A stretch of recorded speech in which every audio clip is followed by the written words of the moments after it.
The start of 2023 has been marked by an impressive 40% increase in the value of Bitcoin, outpacing traditional investments considered to be high risk.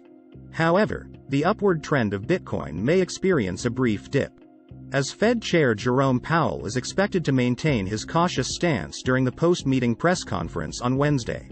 The Federal Reserve will hold its two-day meeting starting today, with the interest rate announcement scheduled for Wednesday. Following the announcement, Powell will address the media in the press conference. Last year, the Federal Reserve raised interest rates by 425 basis points, and the market is now anticipating a slower pace of tightening with a 25 basis point hike expected to be announced on Wednesday.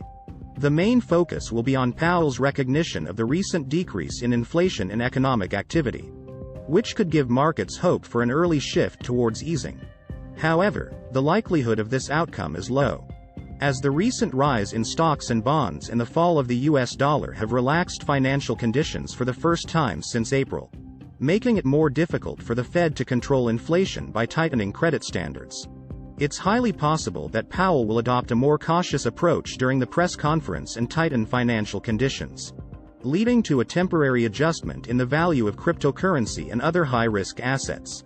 Despite market optimism regarding the expected change in the Fed's stance, the Federal Reserve has repeatedly warned that interest rates will remain elevated for an extended period. Since mid-2022, the market has defied the Fed's policy, but Federal Reserve officials have remained firm in their stance.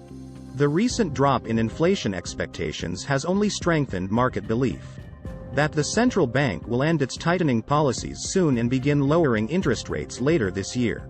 Chris Weston, head of research at Pepperstone, stated that financial conditions have become so relaxed that Powell may declare that further easing is not necessary, which would cause a decrease in the value of high-risk assets like tech stocks and cryptocurrency. As the Fed meeting approaches, caution has increased in the market, causing an increase in demand for short-term put options or bearish investments. The potential correction caused by Powell's speech may be brief, as the market has recently shown resilience against hawkish statements from the Fed, despite warnings from multiple Federal Reserve officials earlier this month. Bitcoin still saw a 40% increase this month, and other high-risk cryptocurrencies such as gaming tokens even saw bigger gains. The market sentiment, as measured by the cost of bullish calls compared to puts, still favors calls for the long term. This is because a 25 basis point rate hike is already factored into the market, and investors believe that Powell's cautious approach is just a temporary stance. How do you think the Fed's report will affect the price of Bitcoin? Let us know in the comments section below.